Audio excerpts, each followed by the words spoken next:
Hello friends, welcome to Xylem IAS. കഴിഞ്ഞ ക്ലാസ്സുകളിൽ നമ്മൾ കുറച്ച് ലാൻഡ് ഫോംസിനെ കുറിച്ച് ഡിസ്കസ് ചെയ്തിരുന്നു, എസ്പെഷ്യലി മൗണ്ടൻസിനെ കുറിച്ചും പ്ലേറ്റ്യൂസിനെ കുറിച്ചും. ഇന്നത്തെ ക്ലാസ്സിൽ നമ്മൾ ഡിസ്കസ് ചെയ്യാൻ പോകുന്നത് ഐലൻഡ്സിനെ കുറിച്ചാണ്. അപ്പോൾ ഈ ഒരു ക്ലാസ്സിൻ്റെ പ്രത്യേകത എന്ന് പറയുന്നത് ഇതിൽ നമ്മൾ ഡിഫറെൻറ്റ് ടൈപ്സ് ഓഫ് ഐലൻഡ് ഫോർമേഷനെ കുറിച്ച് പഠിക്കും. UPSC മെയിൻസിന് വളരെ ഇമ്പോർട്ടൻ്റ് ആണ് different types of island formation. പരീക്ഷയ്ക്ക് ചോദ്യം വരാൻ ചാൻസ് ഉണ്ട്. ഇനി ഇവിടുന്ന് ചോദിക്കുന്ന പ്രിലിംസിൽ വരുന്ന ചോദ്യമാണ് ഡിസ്പ്യൂട്ടഡ് ഐലൻഡ്സ്. രണ്ട് രാജ്യങ്ങൾക്കിടയിലുള്ള ഡിസ്പ്യൂട്ടഡ് ഐലൻഡുകളെ കുറിച്ചും നമ്മൾ ഈ ക്ലാസ്സിൽ ഡിസ്കസ് ചെയ്യും. അപ്പോൾ നമുക്ക് സ്റ്റാർട്ട് ചെയ്യാം. എന്താണ് ഐലൻഡ്സ് എന്ന് പറയുന്നത്? എന്താണ് ഐലൻഡ്സ്? നമുക്ക് എല്ലാവർക്കും അറിയാം, വെള്ളത്താൽ ചുറ്റപ്പെട്ട കരഭൂമിയെയാണ് ഐലൻഡ് എന്ന് പറയുന്നത്. Island is a body of land surrounded by water. അതായത് വെള്ളത്താൽ ചുറ്റപ്പെട്ട കരഭാഗം, അതിനെയാണ് ഐലൻഡ് എന്ന് പറയുന്നത്. ഐലൻഡ് അഥവാ ദ്വീപ്. ഇനി എങ്ങനെയാണ് ഐലൻഡുകൾ രൂപപ്പെടുന്നത്? അതിൻ്റെ ബേസിസിൽ നമുക്ക് ഐലൻഡുകളെ 6 ആയിട്ട് തരംതിരിക്കാം. We can classify islands into 6 based on its formation. Formation അനുസരിച്ചിട്ടാണ് നമ്മളിതിനെ ക്ലാസിഫൈ ചെയ്തിരിക്കുന്നത്. അതിൽ വരുന്നതാണ് continental islands, parts of submerged mountain systems, volcanic islands, coral islands, riverine islands and artificial islands. അപ്പോൾ അതിൽ ആദ്യം വരുന്നതാണ് കോണ്ടിനെൻ്റൽ ഐലൻഡ്. ആ പേര് കേൾക്കുന്ന പോലെ തന്നെ കോണ്ടിനെൻറ്റിൻ്റെ ഭാഗമായിരുന്ന ഒരു ലാൻഡ് ഏരിയ അതിൽ നിന്ന് റിഫ്റ്റ് ചെയ്ത് മാറുമ്പോൾ ഉണ്ടാകുന്ന ഐലൻഡ്സിനെയാണ് കോണ്ടിനെൻ്റൽ ഐലൻഡ്സ് എന്ന് പറയുക. അതായത് which where the part of continents and that was rifted away from the continent. ഇപ്പോൾ എക്സാമ്പിൾ പറയുകയാണെങ്കിൽ മഡഗാസ്കർ. നമുക്ക് എല്ലാവർക്കും ആഫ്രിക്ക എന്ന കോണ്ടിനെൻറ്റിൻ്റെ ഷേപ്പ് അറിയാം. ആക്ച്വലി ആഫ്രിക്ക എന്ന് പറയുന്ന കോണ്ടിനെൻറ്റിൻ്റെ ഈ ഒരു ഭാഗത്തായിട്ട് കിടന്നിരുന്ന ഐലൻഡാണ് മഡഗാസ്കർ എന്ന് പറയുന്നത്. ശരിക്കും ഈ ഒരു മഡഗാസ്കർ ആഫ്രിക്കയുടെ ഭാഗമായിരുന്നു എന്നാണ് വിശ്വസിക്കപ്പെടുന്നത്. പിന്നീട് മഡഗാസ്കർ എന്ന് പറയുന്ന ഭാഗം ആഫ്രിക്കയിൽ നിന്ന് റിഫ്റ്റ് ചെയ്ത് മാറുകയും അതൊരു ഐലൻഡായി രൂപപ്പെടുകയും ചെയ്തു. അപ്പോൾ കോണ്ടിനെൻ്റൽ ഐലൻഡിൻ്റെ എക്സാമ്പിളാണ് മഡഗാസ്കർ. ഇനി നമ്മളിപ്പോൾ ന്യൂസ് പേപ്പറിൽ കാണുന്നുണ്ട് ആഫ്രിക്ക റിഫ്റ്റ് ചെയ്യുന്നു എന്ന്. അപ്പോൾ ആഫ്രിക്കയിൽ ഇവിടെയായിട്ട് ഒരു റിഫ്റ്റ് വാലി രൂപപ്പെടുന്നുണ്ട്. ഈ റിഫ്റ്റ് വാലി രൂപപ്പെട്ട് ഈ ഒരു പോർഷൻ ആഫ്രിക്കയിൽ നിന്ന് റിഫ്റ്റ് ചെയ്ത് മാറിക്കഴിയുമ്പോൾ ആ ഒരു ഭാഗം ഒരു സെപ്പറേറ്റ് ഐലൻഡായിട്ട് മാറും. അപ്പോൾ ഇങ്ങനെ ഉണ്ടാകുന്ന ഐലൻഡുകളെയാണ് കോണ്ടിനെൻ്റൽ ഐലൻഡ് എന്ന് പറയുന്നത്. ആ പേര് സൂചിപ്പിക്കുന്ന പോലെ തന്നെ കോണ്ടിനെൻറ്റിൻ്റെ ഭാഗമായിരുന്നു, അതിൽ നിന്ന് റിഫ്റ്റ് ചെയ്ത് മാറി. ഇനി അടുത്തതാണ് പാർട്സ് ഓഫ് സബ്മേർജ്ഡ് മൗണ്ടൻസ്. അതായത് ഓഷ്യൻ അടിയിലും മൗണ്ടൻസ് ഉണ്ട്. ഓഷ്യൻ അടിയിലായിട്ടും മൗണ്ടൻസ് രൂപപ്പെടാറുണ്ട്. ഓഷ്യൻ അടിയിൽ മിക്കവാറും വോൾക്കാനിസം കൊണ്ടാണ് മൗണ്ടൻസ് രൂപപ്പെടുക. അപ്പോൾ ഓഷ്യൻ അടിയിൽ രൂപപ്പെടുന്ന ഒരു മൗണ്ടൻസ് ആണ് മിഡോഷ്യാനിക് റിഡ്ജസ് എന്ന് പറയും. അങ്ങനെ ഓഷ്യൻ അടിയിൽ രൂപപ്പെടുന്ന ഈ മിഡോഷ്യാനിക് റിഡ്ജസിൻ്റെ ചില ഭാഗങ്ങൾ സീ ലെവലിന് പുറത്തോട്ടേക്ക് എമേർജ് ചെയ്യാറുണ്ട്, സീ ലെവലിന് മുകളിലോട്ട് പൊങ്ങി വരാറുണ്ട്. അങ്ങനെ വരുന്ന ഭാഗം പിന്നീട് ഐലൻഡുകളായിട്ട് മാറും. അതിന് എക്സാമ്പിളാണ് ഐസ്ലൻഡ് എന്ന് പറയുന്ന രാജ്യം. ഐസ്ലൻഡ് ശരിക്കും മിഡോഷ്യാനിക് റിഡ്ജിൻ്റെ ഭാഗമാണ്. സമുദ്രത്തിന് അടിത്തട്ടിലുള്ള മൗണ്ടനാണ് ശരിക്കും അത് സീ ലെവലിന് മുകളിലോട്ട് പൊങ്ങി വന്നാണ് ഐസ്ലൻഡ് എന്ന രാജ്യമായിട്ട് മാറിയത്. ഇനി മൂന്നാമത്തേതാണ് വോൾക്കാനിക് ഐലൻഡ്സ്. അതായത് കടലിനടിയിൽ വോൾക്കാനിക് ഇറപ്ഷൻസ് നടക്കാറുണ്ട്. നമ്മൾക്കറിയാം, കരയുടെ മുകളിൽ വോൾക്കാനിക് ഇറപ്ഷൻസ് നടന്നാൽ അത് വോൾക്കാനിക് മൗണ്ടൻസ് ആയി മാറും. ഇതുപോലെ തന്നെ കടലിനടിയിൽ ഓഷ്യനിലും വോൾക്കാനിസം നടക്കാറുണ്ട്. ഓഷ്യൻസിൽ വോൾക്കാനിസം നടക്കുമ്പോൾ ഓഷ്യനിൽ വരുന്ന ലാവ അവിടെ കിടന്ന് അക്യൂമുലേറ്റ് ചെയ്യും, സോളിഡിഫൈ ചെയ്ത് അക്യൂമുലേറ്റ് ചെയ്ത് അത് ഐലൻഡ്സ് ആയി മാറുന്നുണ്ട്. അങ്ങനെ ഉണ്ടായിരിക്കുന്ന ഐലൻഡാണ് ഇന്തോനേഷ്യയും ഫിലിപ്പീൻസും. ഇനി എങ്ങനെയാണ് ഓഷ്യൻ അടിയിൽ വോൾക്കാനിക് ഐലൻഡ്സ് രൂപപ്പെടുക? അതായത് സാധാരണഗതിയിൽ ഓഷ്യൻ ലിത്തോസ്ഫിയറിക് പ്ലേറ്റ്സ് തമ്മിൽ കൺവേർജ് ചെയ്യുമ്പോഴാണ് വോൾക്കാനിക് ഐലൻഡ്സ് രൂപപ്പെടുക. അതായത് എവിടെയെങ്കിലും രണ്ട് ഓഷ്യൻ പ്ലേറ്റുകൾ തമ്മിൽ കൺവേർജ് ചെയ്തു എന്ന് വിചാരിക്കുക. ഓഷ്യൻ പ്ലേറ്റുകൾ തമ്മിൽ കൺവേർജ് ചെയ്യുമ്പോൾ larger ocean plate smaller ocean പ്ലേറ്റിന് അടിയിലോട്ട് പോകും. വലിയ ഓഷ്യൻ പ്ലേറ്റ് ചെറിയ ഓഷ്യൻ പ്ലേറ്റിനുള്ളിലോട്ട് പോവുകയും ആ സബ്ഡക്റ്റ് ചെയ്യപ്പെട്ട പ്ലേറ്റ് മാൻഡിലിൽ ചെല്ലുകയും മാൻഡിലിൽ അത് ഉരുകി മാഗ്മയാവുകയും ചെയ്യും. ഇങ്ങനെ മാൻഡിലിൽ മാഗ്മ രൂപപ്പെടുമ്പോൾ അവിടെ പ്രഷർ ഇൻക്രീസ് ചെയ്യും. സ്വാഭാവികമായിട്ടും ഈ എക്സസീവ് മാഗ്മ ഇവിടെ വോൾക്കാനിസത്തിൻ്റെ രൂപത്തിലോട്ട് പുറത്തു വരും. പക്ഷേ ഈ പുറത്ത് വരുന്ന മാഗ്മ കടലിന് മുകളിലോട്ടാണ് വരുന്നത്. സ്വാഭാവികമായിട്ടും കടലിൽ കിടന്ന് ആ മാഗ്മ സോളിഡിഫൈ ചെയ്ത് അത് ഐലൻഡ്സ് ആയി രൂപപ്പെടും. അപ്പോൾ എങ്ങനെയാണ് വോൾക്കാനിക് ഐലൻഡ്സ് രൂപപ്പെടുന്നതെന്ന് വെച്ചാൽ സിംപ്ലി നമുക്ക് ഇങ്ങനെയാണ് പറയാൻ പറ്റുക. കടലിനടിയിൽ വോൾക്കാനിസം നടക്കുമ്പോൾ ലാവ പുറത്തു വന്നാണ് വോൾക്കാനിക് ഐലൻഡ്സ് രൂപപ്പെടുന്നതെന്ന്. പക്ഷേ നമ്മൾ കുറച്ചും കൂടി ടെക്നിക്കലി ആലോചിക്കുകയാണെങ്കിൽ നമുക്കിങ്ങനെ പറയാം, 2 ഓഷ്യാനിക് പ്ലേറ്റ്സ് തമ്മിൽ കൺവേർജ് ചെയ്യുമ്പോൾ larger ocean plate smaller ocean പ്ലേറ്റിനടിയിൽ സബ്ഡക്റ്റ് ചെയ്യപ്പെടും. അങ്ങനെ സബ്ഡക്റ്റ് ചെയ്യപ്പെടുമ്പോൾ ഈ സബ്ഡക്റ്റ് ചെയ്യപ്പെട്ട ഓഷ്യൻ പ്ലേറ്റ് മാൻഡിലിൽ ചെല്ലുകയും മാൻഡിലിൽ മെൽറ്റ് ചെയ്യപ്പെടുകയും ചെയ്യും. അപ്പോൾ അവിടെ എക്സസീവ് മാഗ്മയാണ് ക്രിയേറ്റ് ചെയ്യപ്പെടുന്നത്. ഈ എക്സസീവ് മാഗ്മ അവിടെ ക്രിയേറ്റ് ചെയ്യപ്പെടുന്നത് കൊണ്ട് തന്നെ അവിടെ പ്രഷർ ഇൻക്രീസ് ചെയ്യും. അപ്പോൾ ഈ പ്രഷർ റിലീസ് ചെയ്യണം. നമുക്കറിയാം നമ്മുടെ വീട്ടിലൊക്കെ കുക്കറിൽ നമ്മൾ ഫുഡ് കുക്ക് ചെയ്യുന്ന സമയത്ത് ചൂട് കൂടി കഴിയുമ്പോൾ പ്രഷർ കൂടും. പ്രഷർ റിലീസ് ചെയ്യുന്നത് വിസിലിൻ്റെ രൂപത്തിലാണ്. അതുപോലെ തന്നെയാണ് ഇവിടെ ഈ എക്സസീവ് മാഗ്മ അവിടെ ക്രിയേറ്റ് ചെയ്യപ്പെട്ട് കഴിയുമ്പോൾ പ്രഷർ കൂടും. ഈ പ്രഷർ റിലീസ് ചെയ്യപ്പെടാനായിട്ട് എക്സസീവ് മാഗ്മേനെ പുറന്തള്ളാനായിട്ട് ശ്രമിക്കുന്ന പ്രോസസ്സിനെയാണ് വോൾക്കാനിസം എന്ന് പറയുന്നത്. അപ്പോൾ അതിൻ്റെ ഭാഗമായിട്ട് എക്സസീവ് ലാവ പുറത്തോട്ട് വരും, അത് വോൾക്കാനിസമായി മാറും. പക്ഷേ ഇവിടെ ലാവ പുറത്തോട്ട് വരുന്നത് ഓഷ്യനിലോട്ടാണ്. അപ്പോൾ ഓഷ്യൻ്റെ മുകളിൽ മൊത്തം വെള്ളമാണ്. സ്വാഭാവികമായിട്ട് ആ ലാവ സോളിഡിഫൈ ചെയ്യും. കുറച്ച് കളയുമ്പോൾ അത് ഐലൻഡായിട്ട് മാറും. ഇങ്ങനെ ഉണ്ടായിരിക്കുന്ന ഐലൻഡാണ് ഇന്തോനേഷ്യയും ഫിലിപ്പീൻസും. ഇത് UPSC ക്വസ്റ്റ്യൻ ചോദിച്ചിട്ടുണ്ട്. Formation of Indonesian and Philippine islands mains question ആയിരുന്നു. അപ്പോൾ അവിടെ ഈ ഓഷ്യൻ കൺവേർജൻസ് ഒക്കെ ഡീറ്റെയിൽ ആയിട്ട് പറയണം. ഇനി അടുത്തതാണ് കോറൽ ഐലൻഡ്സ്. എന്താണ് കോറൽ ഐലൻഡ്സ് എന്ന് പറയുന്നത്? കോറൽ ഐലൻഡ്സ് എന്ന് പറഞ്ഞു കഴിഞ്ഞാൽ നമ്മൾ കടലിനടിയിൽ കാണുന്ന കോറൽ പോളിപ്സിൻ്റെ സ്കെലിറ്റൻസ് കൊണ്ടുണ്ടാവുന്ന ഐലൻഡുകളാണ്. കോറൽ എന്ന് പറഞ്ഞു കഴിഞ്ഞാൽ മലയാളത്തിൽ പവിഴപ്പുറ്റുകൾ എന്ന് പറയും. ഈ പവിഴപ്പുറ്റുകൾ കടലിനടിയിലായിട്ട് രൂപപ്പെടും. ഈ പവിഴപ്പുറ്റുകൾ നശിച്ചു കഴിയുമ്പോൾ അതിന് മുകളിൽ പുതിയ പവിഴപ്പുറ്റുകൾ വരികയും അവിടെ പുതിയ പവിഴപ്പുറ്റുകൾ കോറൽ റീഫ്സ് ഫോം ചെയ്യപ്പെടുകയും ചെയ്യും. ഇങ്ങനെ ഓരോ ലെയറായിട്ട് ഇവർ ഓരോ തവണ ഓരോ ലെയറും നശിച്ചു കഴിയുമ്പോൾ അതിന് മുകളിൽ പുതിയ ലെയറായിട്ട് കോറൽ പോളിപ്സ് രൂപപ്പെട്ടുകൊണ്ടിരിക്കും. അപ്പോൾ പഴയ കോറൽ പോളിപ്സുകളുടെ സ്കെലിറ്റൻസ് അവിടെ ഉണ്ടാവും. ഈ സ്കെലിറ്റൻസ് വഴിയാണ്, അല്ലെങ്കിൽ ഈ സ്കെലിറ്റൻസ് അവിടെ ഇരുന്നാണ് അത് ഐലൻഡായിട്ട് മാറുന്നത്. നമ്മൾ കന്യാകുമാരി അല്ലെങ്കിൽ വേറെ ഗോവ ഒക്കെ പോകുമ്പോൾ നമുക്ക് ഈ പവിഴപ്പുറ്റുകൾ കാണാൻ പറ്റും. വിൽക്കാൻ വെച്ചിട്ടുണ്ടാവും വെള്ള കളറിൽ, അല്ലേ? പക്ഷേ കടലിനടിയിൽ നമ്മൾ കാണുന്ന പവിഴപ്പുറ്റുകൾക്ക് നല്ല കളർഫുൾ ആയിട്ടുള്ള പവിഴപ്പുറ്റുകളാണ്, റെഡ്, യെല്ലോ, ബ്ലൂ കളറിലൊക്കെ ഇരിക്കുന്നത്. അപ്പോൾ ഈ പവിഴപ്പുറ്റുകൾ നശിച്ചു കഴിയുമ്പോൾ അതിൻ്റെ സ്കെലിറ്റൻ മാത്രമാവുന്ന സമയത്താണ് ആ വൈറ്റ് കളറായിട്ട് അത് മാറുന്നത്. അതിൻ്റെ സ്കെലിറ്റനാണ് ശരിക്കും പറഞ്ഞാൽ നമ്മൾ കന്യാകുമാരിയിലും ഗോവയിലൊക്കെ പോകുമ്പോൾ മേടിക്കാൻ നമുക്ക് കിട്ടുന്ന സാധനം. ഈ സ്കെലിറ്റൻസ് കുറേ നാൾ ഒന്നിന് മുകളിൽ ഒന്നായിട്ട് അക്യൂമുലേറ്റ് ചെയ്തിട്ടാണ് ഈ കോറൽ ഐലൻഡ്സ് രൂപപ്പെടുന്നത്. അങ്ങനെ രൂപപ്പെട്ടേക്കുന്ന ഒരു കോറൽ ഐലൻഡാണ് നമ്മുടെ സ്വന്തം ലക്ഷദ്വീപ്. ഇനി അടുത്തൊരു ഫോർമേഷനാണ് റിവറൈൻ ഐലൻഡ്സ് എന്ന് പറഞ്ഞു കഴിഞ്ഞാൽ. ആ പേര് സൂചിപ്പിക്കുന്ന പോലെ തന്നെ റിവറിന് ഉള്ളിലായി രൂപപ്പെടുന്ന ഐലൻഡുകളാണ് റിവറൈൻ ഐലൻഡ്സ് എന്ന് പറയുന്നത്. അതായത് റിവർ ഒഴുകി വരുന്ന സമയത്ത് റിവർ കുറേ സെഡിമെൻസും കൊണ്ടാണ് വരുന്നതെങ്കിൽ ആ സെഡിമെൻറ്റ്സ് റിവറിനുള്ളിലായിട്ട് തന്നെ ഡെപ്പോസിറ്റ് ചെയ്യും. അതിന് കാരണം എന്ന് പറയുന്നത് റിവറിൻ്റെ സ്പീഡ് കുറയുകയോ റിവർ പ്ലെയിൻസിലോട്ട് കടക്കുകയോ ചെയ്യുമ്പോൾ അതിൻ്റെ സെഡിമെൻറ്റ് ക്യാരി ചെയ്യാനുള്ള കപ്പാസിറ്റി കുറയും. വെള്ളത്തിൻ്റെ ഫോഴ്സ് കുറയുമ്പോൾ അതിന് കൂടുതൽ സെഡിമെൻറ്റ്സ് പിന്നെ മുന്നോട്ട് കൊണ്ടുപോകാനായിട്ട് സാധിക്കില്ല. അപ്പോൾ സ്വാഭാവികമായിട്ടും ആ സെഡിമെൻറ്റ്സ് റിവർ ബെഡിൽ തന്നെ റിവറിൽ തന്നെ നിക്ഷേപിക്കും. അങ്ങനെ ഉണ്ടാകുന്ന ഐലൻഡുകളെയാണ് റിവറൈൻ ഐലൻഡ്സ് എന്ന് പറയുന്നത്. ഇതിന് ഏറ്റവും ബെസ്റ്റ് എക്സാമ്പിളാണ് മജൂലി എന്ന് പറയുന്ന ഐലൻഡ്. മജൂലി എന്ന് പറയുന്ന ഐലൻഡ് ഇരിക്കുന്നത് ആസാമിലാണ്. ആസാമിലുള്ള ഐലൻഡാണ് മജൂലി എന്ന് പറയുന്നത്. ഇത് ക്രിയേറ്റ് ചെയ്യുന്നത് ബ്രഹ്മപുത്ര റിവറാണ്. ഇനി ഈ ഐലൻഡിൻ്റെ പ്രത്യേകത എന്ന് പറയുന്നത് ലോകത്തിലെ തന്നെ ജനവാസമുള്ള ഏറ്റവും വലിയ ഐലൻഡാണ് Majuli island. Largest inhabited riverine island in the world ആണ് നമ്മുടെ മജൂലി എന്ന് പറയുന്ന ആസാമിലെ ബ്രഹ്മപുത്ര നദി ക്രിയേറ്റ് ചെയ്യുന്ന ഐലൻഡ്. ഇനി കേരളത്തിലും ഫേമസ് ആയിട്ടുള്ള റിവറൈൻ ഐലൻഡ് ഉണ്ട്. കേരളത്തിലെ ഫേമസ് ആയിട്ടുള്ള റിവറൈൻ ഐലൻഡാണ് കുറുവ ഐലൻഡ്.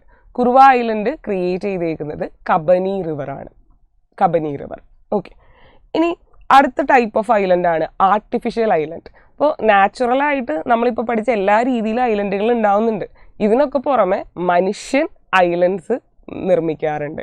ഇങ്ങനെ ഉണ്ടാക്കുന്ന ഐലൻഡുകളെയാണ് ആർട്ടിഫിഷ്യൽ ഐലൻഡ്സ് എന്ന് പറയുക. ഇപ്പോൾ നിങ്ങൾ ഈ പിക്ചറിൽ കാണുന്ന ഐലൻഡ് UAE ക്രിയേറ്റ് ചെയ്തിട്ടുള്ള ആർട്ടിഫിഷ്യൽ ഐലൻഡാണ്.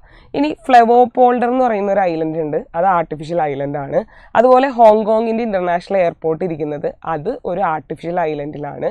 ഇനി നമ്മുടെ കൊച്ചിയിലെ വില്ലിംഗ്ടൺ ഐലൻഡ് അതും ഒരു ആർട്ടിഫിഷ്യൽ ഐലൻഡാണ്.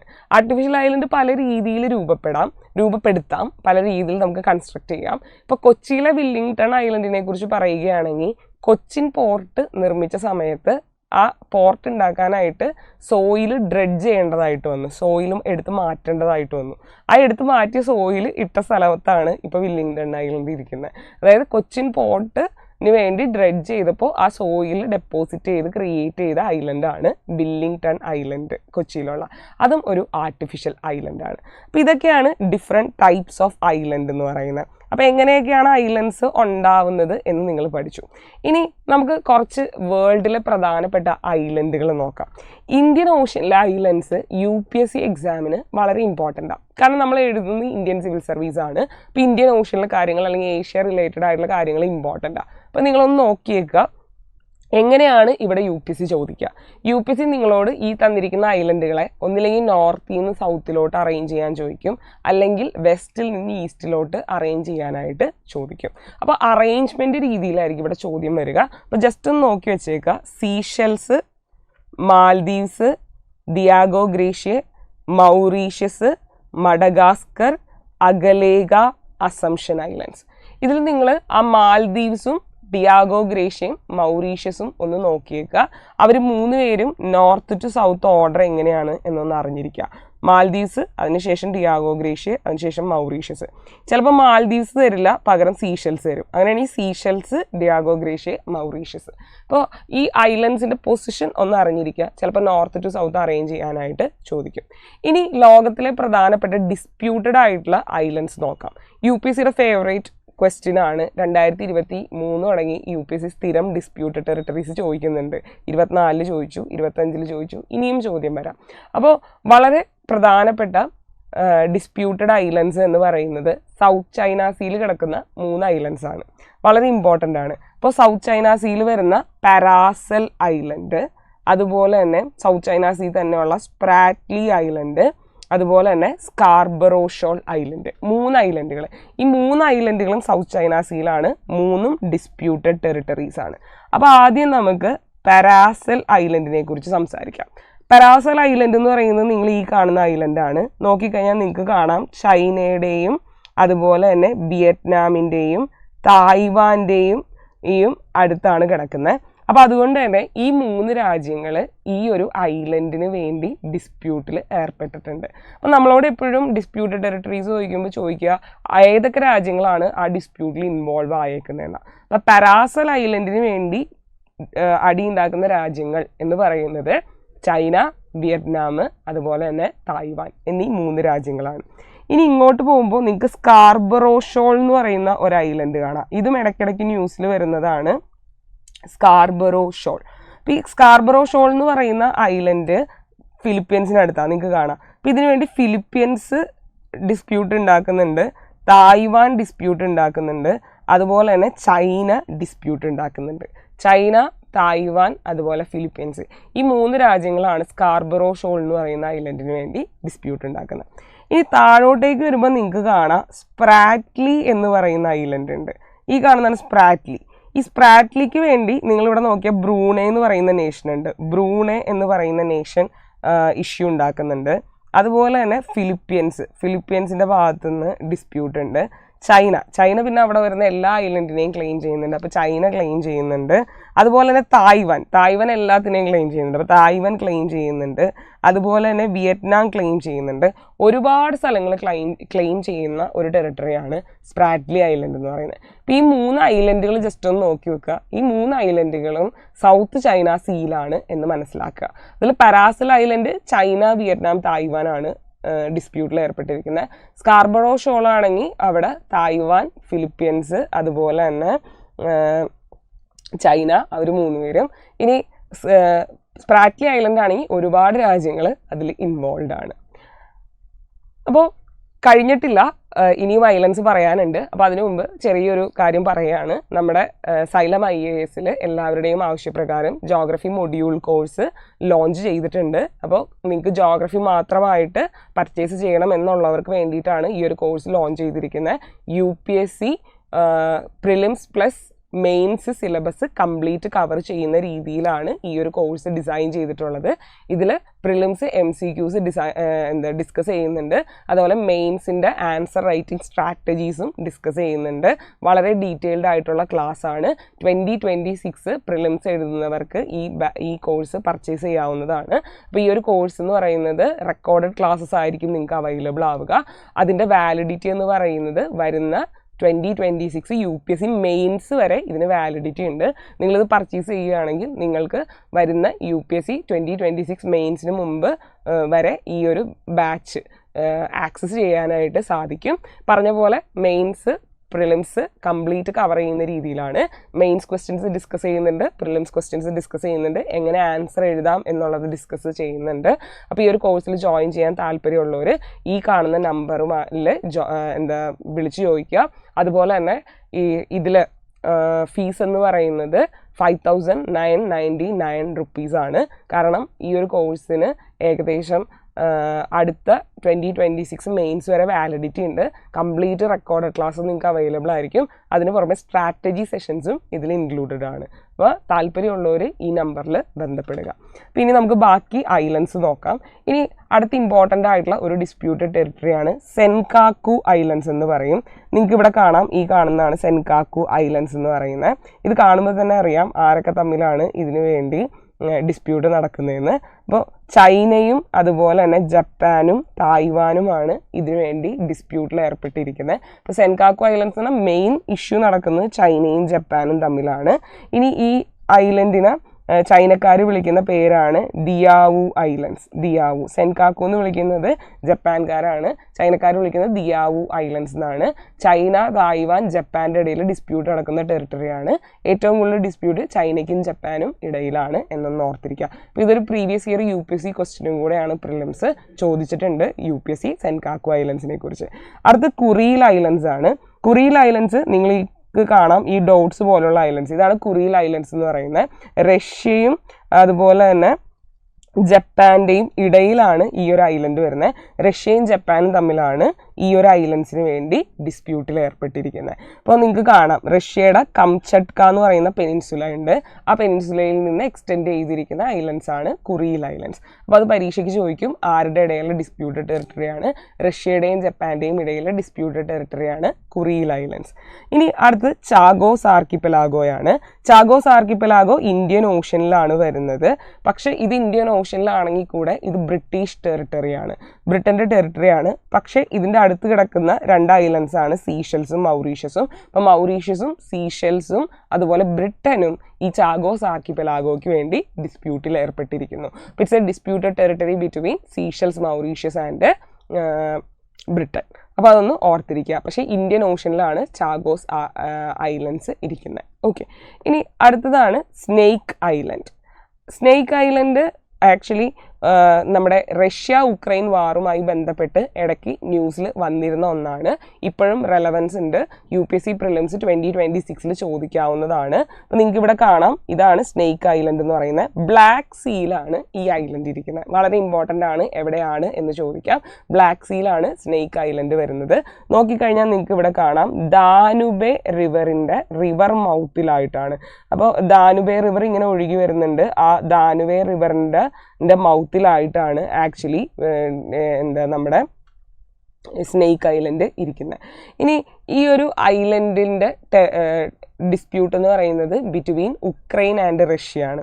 ഉക്രൈനും റഷ്യയ്ക്കും ഇടയിലാണ് ഡിസ്പ്യൂട്ട് നടക്കുന്നത്. ആദ്യം ഉക്രൈനും റൊമേനിയയ്ക്കും ഇടയിലായിരുന്നു. ഇപ്പോൾ ഉക്രൈനും റഷ്യയ്ക്കും ഇടയിലാണ് ഈ ഒരു ഐലൻഡിന് വേണ്ടിയിട്ടുള്ള ഡിസ്പ്യൂട്ട് നടക്കുന്നത്. ഇപ്പോൾ സ്നേക്ക് ഐലൻഡ് ന്യൂസിൽ വളരെ റെലവൻ്റ് ആണ്. കാരണം റഷ്യ ഉക്രൈൻ വാർ കാരണം ദാനുബെ റിവറിനോട് മൗത്തിനോട് ചേർന്നാണ് ഈ ഒരു ഐലൻഡ് ഇരിക്കുന്നത്. ബ്ലാക്ക് സീലാണ് എന്നൊന്ന് ഓർത്തിരിക്കുക. അടുത്താണ് മിഗിംഗോ ഐലൻഡ്. മിഗിംഗോ ഐലൻഡ് എന്ന് പറഞ്ഞു കഴിഞ്ഞാൽ നിങ്ങൾക്ക് ഈ പിക്ചറിൽ കാണാം, ഇത് ഓഷ്യനിലല്ല, ഇത് ലേക്ക് വിക്ടോറിയയിൽ ഇരിക്കുന്ന ഒരു ഐലൻഡാണ്.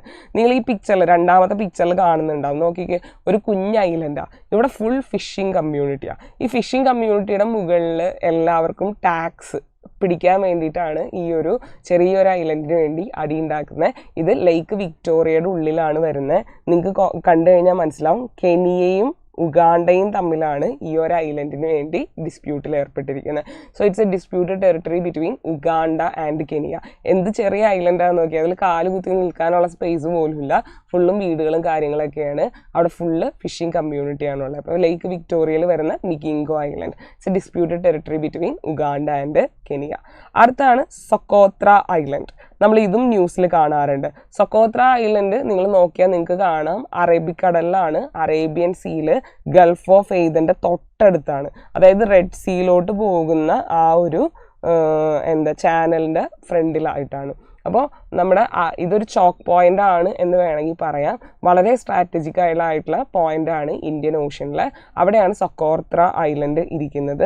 അപ്പോൾ ഇത് യമൻ്റെ കീഴിൽ വരുന്ന ഐലൻഡാണ് ഈ ഒരു സൊക്കോത്ര ഐലൻഡ്. അപ്പോൾ ഈ ഒരു ഐലൻഡിന് വേണ്ടി യമനും UAEയും തമ്മിലാണ് ഡിസ്പ്യൂട്ട് നടക്കുന്നത്. ഓക്കെ, യമനും UAEയും തമ്മിലാണ് സൊക്കോത്ര ഐലൻഡിന് വേണ്ടിയിട്ടുള്ള ഡിസ്പ്യൂട്ട് നടക്കുന്നത്.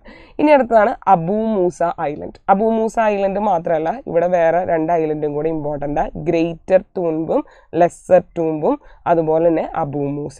ഈ 3 ഐലൻഡുകൾ നമ്മുടെ പേർഷ്യൻ ഗൾഫിനുള്ളിലോട്ട് കയറുന്ന സ്ഥലത്താണ്. ആ പേർഷ്യൻ ഗൾഫിൻ്റെ തൊട്ടടുത്ത് നിങ്ങൾക്ക് ഇവിടെ കാണാം സ്ട്രെയിറ്റ് ഓഫ് ഹോർമൂസ്. അവിടുന്ന് പേർഷ്യൻ ഗൾഫിലോട്ട് കയറുമ്പോഴാണ് ഈ ഒരു 3 ഐലൻഡ്സ് ഇരിക്കുന്നത്. Lesser Tunb, Greater Tunb, Abu Musa island. അപ്പോൾ ഈ 3 ഐലൻഡ്സിന് വേണ്ടി ഡിസ്പ്യൂട്ടിൽ ഏർപ്പെട്ടിരിക്കുന്നത് ഇറാനും അതുപോലെ തന്നെ UAEയും. അപ്പോൾ ഈ 3 ഐലൻഡ്സ് ഇമ്പോർട്ടൻ്റാണ്. ഇതിൽ ഇടയ്ക്കിടയ്ക്ക് ലെസ്സർ ടൂംബും ഗ്രേറ്റർ ടൂംബും ന്യൂസിൽ വരും.